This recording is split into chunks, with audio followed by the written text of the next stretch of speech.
नरेंद्र मोदी 2024 में फिर एक बार प्रधानमंत्री।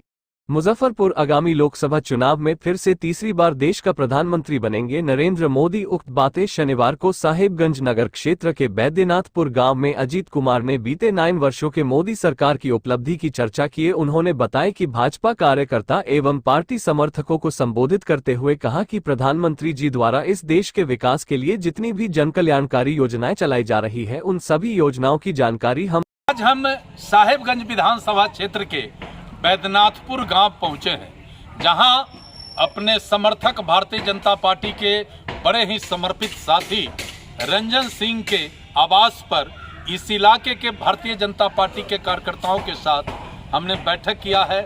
इस बैठक में पार्टी के द्वारा केंद्र सरकार के 9 वर्षों की उपलब्धि आम आवाम तक ले जाने का जो कार्यक्रम है, उसके तहत समाज के सभी वर्ग के लोगों के साथ हमने चर्चा किया है। इस चर्चा में किसानों के सम्मान को बढ़ाने के लिए किसान सम्मान निधि योजना, गरीब के बच्चे कुपोषित नहीं हों, आंगनवाड़ी के माध्यम से 25,000 करोड़ का जो भारत सरकार ने बजट बनाया है, जिसके तहत 10.5 करोड़ लोग बच्चे उस योजना से आच्छादित हो रहे हैं, हम उसके बारे में बताए हैं।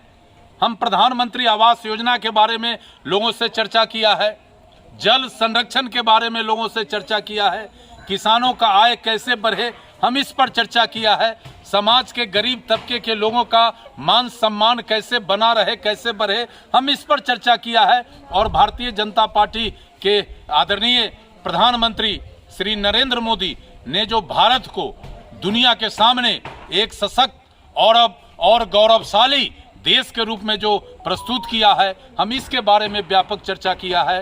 और लोगों ने स्वीकारा है कि हमारे प्रधानमंत्री पिछले 9 वर्षों के कार्यकाल में जो इस देश के लिए किया है, इसका जोर अभी तक नहीं है।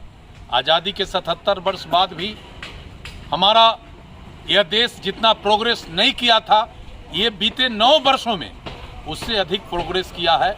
और आज दुनिया के सामने ये भारत देश एक मिसाल बन गया है। तो इन्हीं संदर्भ में हम यहाँ आए थे, सारे लोगों के साथ हम लोगों ने चर्चा किया है। और हम लोगों का मिशन है कि अगले लोकसभा चुनाव में मुजफ्फरपुर, वैशाली और इस आसपास के जितने भी लोकसभा क्षेत्र हैं, वहाँ भारतीय जनता पार्टी का MP कैसे बने, साथ साथ तीसरी बार भारत के गद्दी पर देश के, दुनिया के सर्वमान्य नेता आदरणीय प्रधानमंत्री नरेंद्र मोदी को कैसे हम बैठाएं, इसके लिए हम लोगों ने चर्चा किया है, विचार किया है। और इसी संदर्भ में ये गोष्ठी का आयोजन किया गया था।